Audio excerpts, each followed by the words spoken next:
A big change tonight for Minneapolis-based Target. The retailer is ending its diversity, equity, and inclusion programs company-wide. It includes a program focused on carrying more products from Black or minority-owned businesses. This comes the same week that those initiatives were ended at the federal level. So what is driving the big changes? Joe McCoy is here with a closer look. Joe? Well, Rena, one might infer that this decision by Target is fueled by the new political landscape as it joins the list of major companies ending their DEI programs. But even with this change, employees are still protected by federal and state law against discriminatory practices.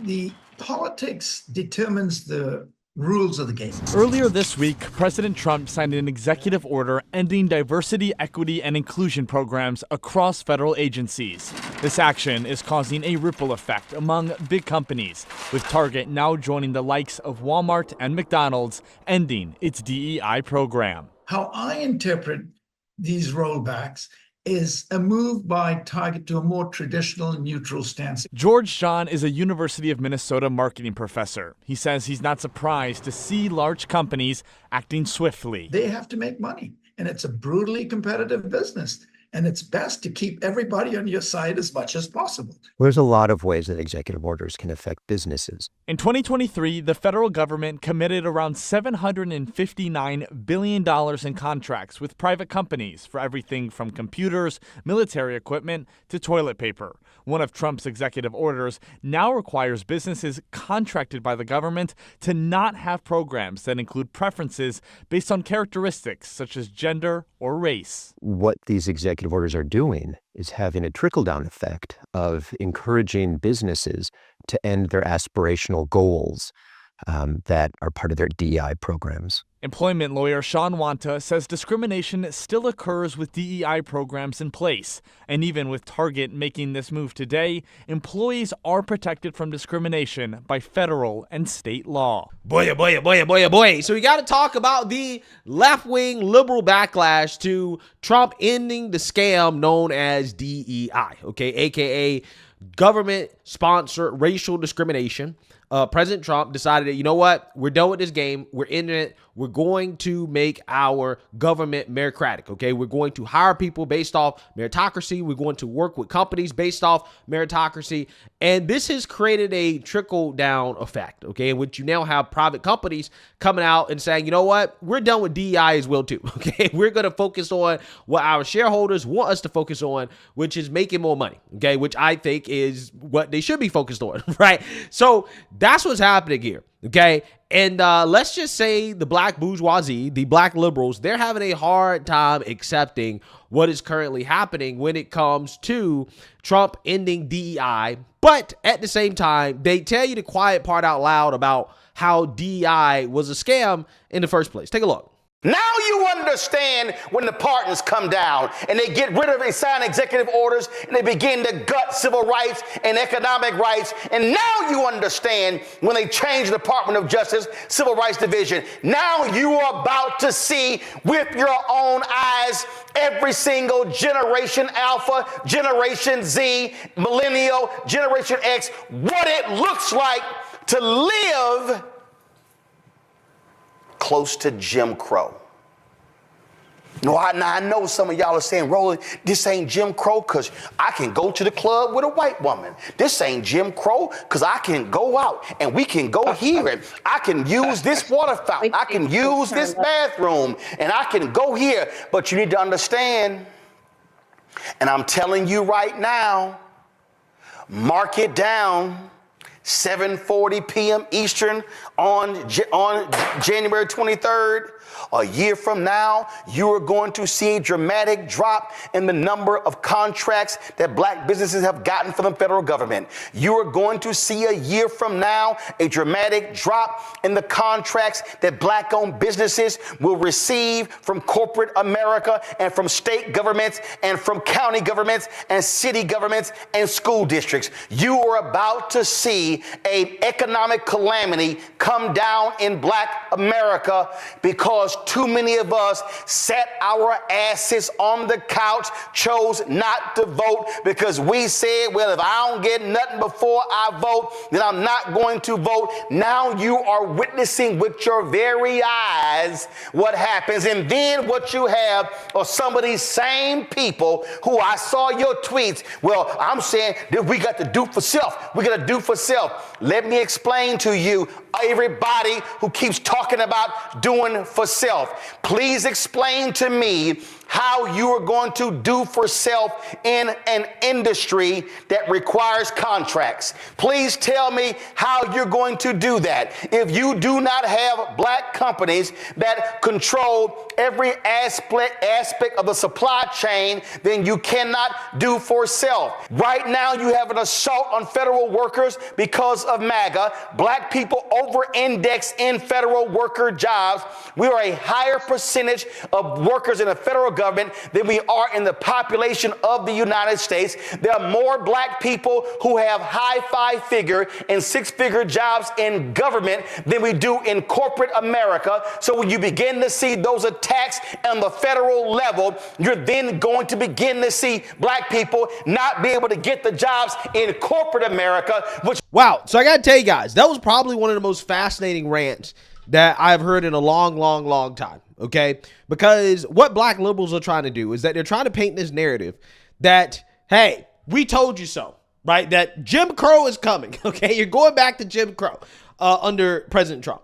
Now, the reason why they're making this argument is that they're essentially saying that Trump rolling back DEI programs, ridding the government of DEI, and establishing a meritocracy when it comes to federal contracting, okay, and not hiring based off race, that in and of itself is discriminatory against Black people. That is his argument. Meritocracy is discriminatory against Black people.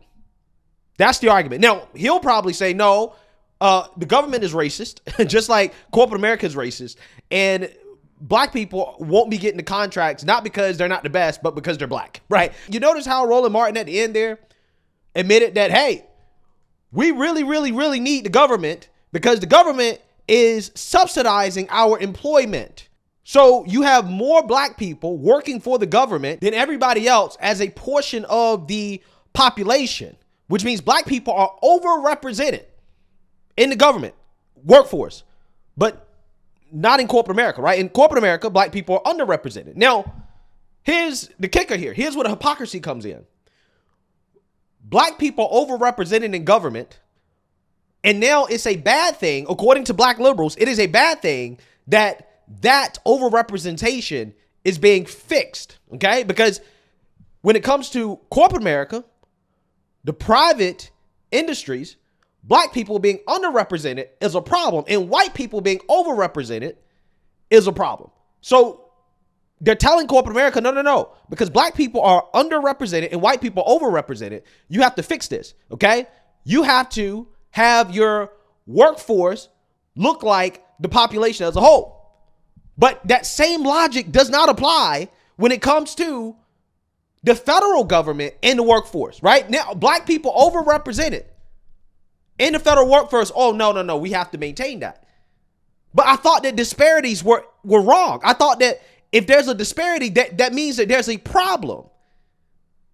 But not in this case. Not in this case. All of a sudden, that logic goes out the window. Because as I've told you guys before, and I'll tell you again, this is not about equality, right? It's about power and control. No, we want our people to be overrepresented, right?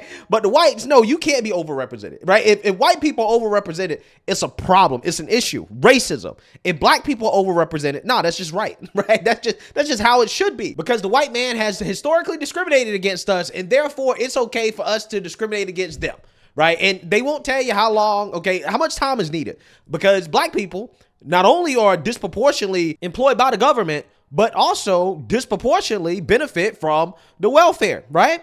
25% of SNAP recipients are Black, which means we disproportionately benefit. But yet Black people are still at the bottom. I want you guys to understand, Black people, we are overrepresented when it comes to the federal government giving us jobs. 19% of the U.S. federal workforce, while only 12.8% of the overall population, and also we disproportionately benefit from the welfare, but yet we're still at the bottom. It's almost as if those aren't good things, right? It's almost as if these things don't actually help black people in the long run. And this is extremely important when you talk about who the federal government chooses to work with when it comes to contracting, right? A lot of these businesses, hey, it requires a lot of capital in order to work with the government on some of these projects. And yes, I already know the story about, oh, well, black people have been historically discriminated against and yada, yada, yada. And this is why they can't get the contracts and this and that and the other. Yes, I understand all that.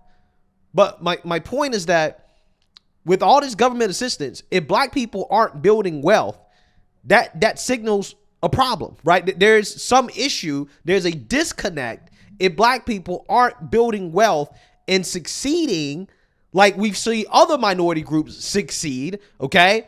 Despite the so-called systemic racism, there's a problem, right? There's an issue. It's almost as if there's a cultural issue when it comes to the money and the funding that we do get and what we do with that money, right? That's kind of what it seems like to me. I'm just saying, when you have only 1.3% of federal contracts going to so-called black businesses, yeah, I think most people can look at that and see, well, that's an issue, right? Now, in regards to what you think the solution is, the liberal will say, well, the government just needs to throw more money at black businesses.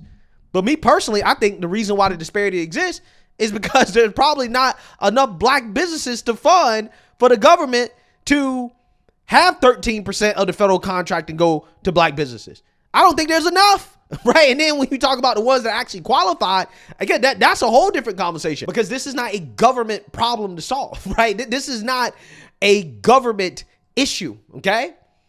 It's a deeper issue that cannot be solved by the government. But my main point is this. If DEI was profitable, if DEI was efficient, if DEI led to the best and most qualified people getting a job, which is what these people argue, right? Corporate America would not be abandoning DEI.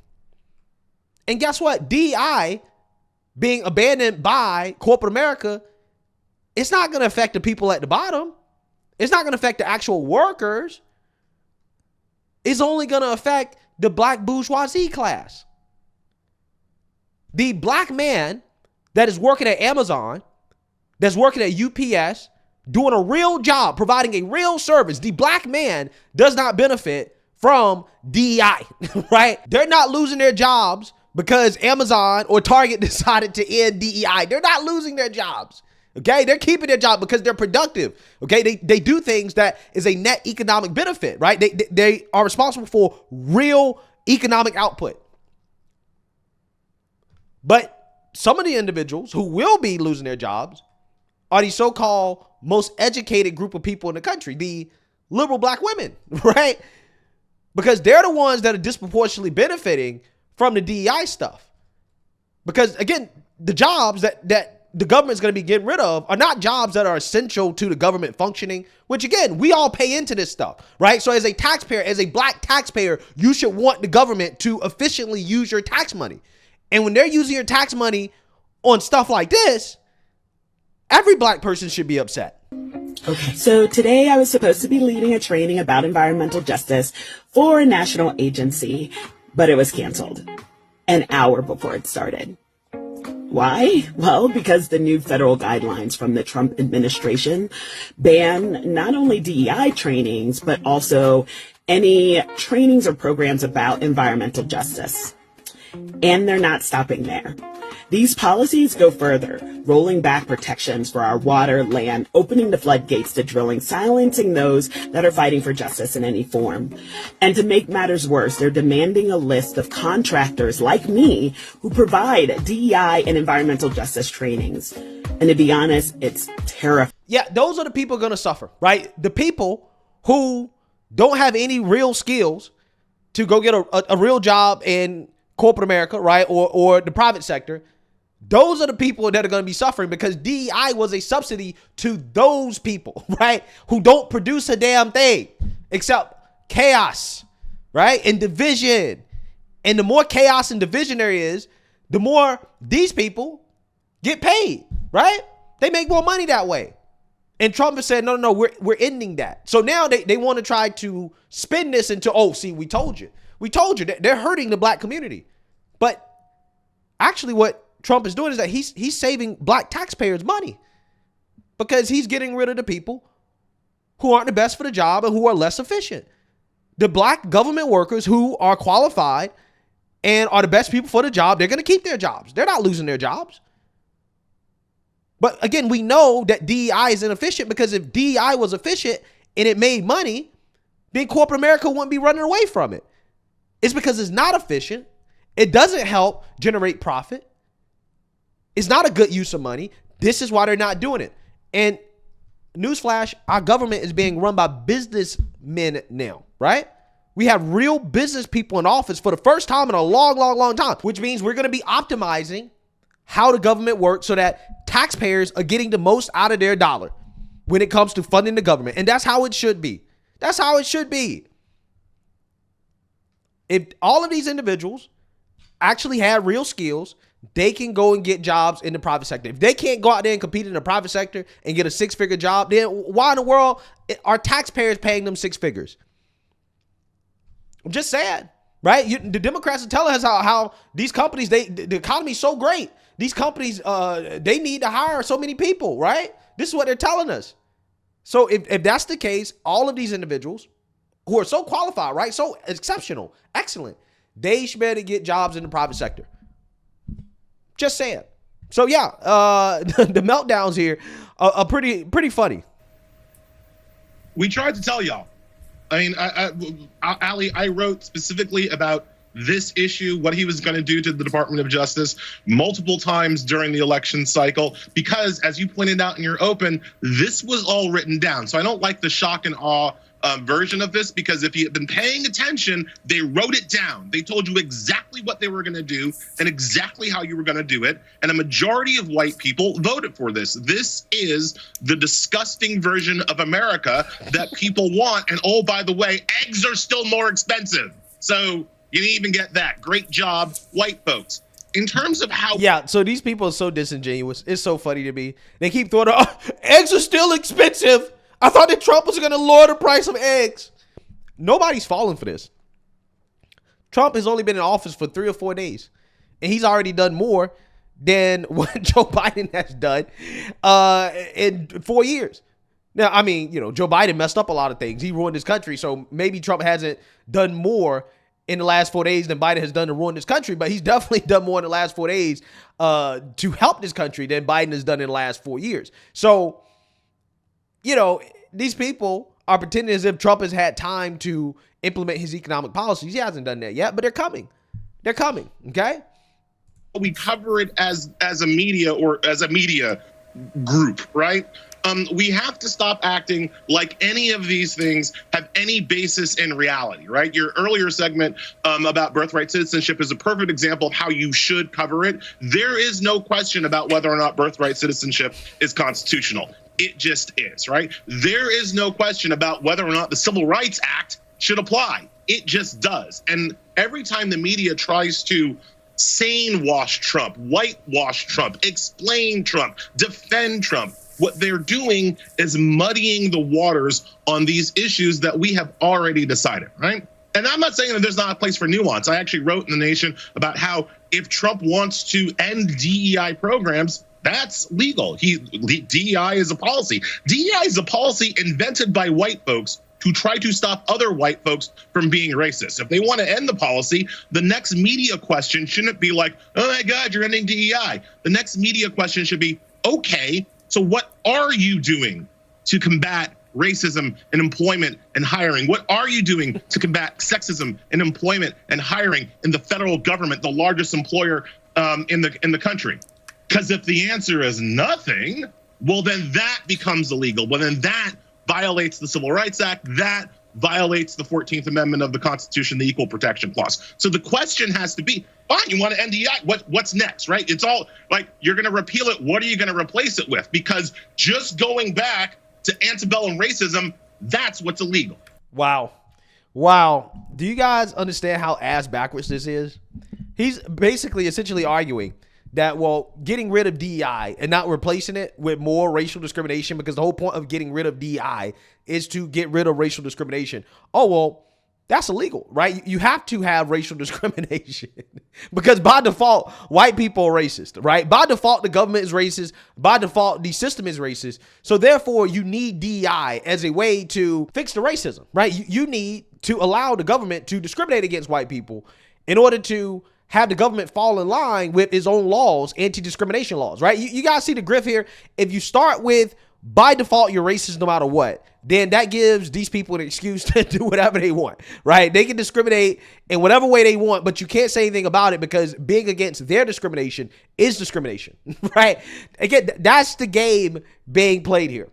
So, you know, I just find this stuff to be hilarious. I personally think for regular, everyday, normal, working class black people that are not a part of the black bourgeoisie, this stuff is not going to affect you. DEI is not going to affect you. Okay. What you got to understand about these individuals is that they don't care about black working class people, because if they did, they would be against illegal immigration. The thing that affects actual black working class people, like the working black man the most, like statistically speaking, is illegal immigration. And this is why I'm so gung-ho against illegal immigration, because I know a vast majority of those illegal immigrants are competing against black males. Right? So, you know, it's just funny to me because somebody will say, oh, I'm a sellout for making this video or something like that. Because I'm just like, yeah, I don't think that the government should be hiring unproductive, inefficient people, right? Regardless of race or skin color. But at the same time, I'm advocating for policies that actually do help black men that are trying to work their way up. They're trying to get their first job, trying to get in the workforce. And illegal immigration is one of their biggest obstacles to that. It's going to make it much harder in the future for young black men. And this is why I'm so staunchly against it. Also, on top of that, it's just not good for the country as well, too, overall. But I'm just saying, the people that are really selling you out are those individuals who are advocating to use your taxpayer dollars to fund their lifestyles, because that's what DEI is. You're funding an inefficient system that is rewarding people who can't produce anything of actual value. Right? That's what you're funding. And they're being subsidized, because otherwise it's hard for them to get a job anywhere else outside of doing that. So again, this is what they want your tax dollars to go towards. It's not productive. It's not helping you out as an individual at all, right? Not doing anything for you. Okay.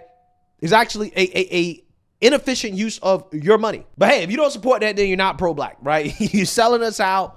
Okay. You're tap dancing for the white man, right? But I'm just like, hey, I'm just trying to save black people some tax dollars, right? Because we all pay for this stuff. We're funding it. We're subsidizing this stuff.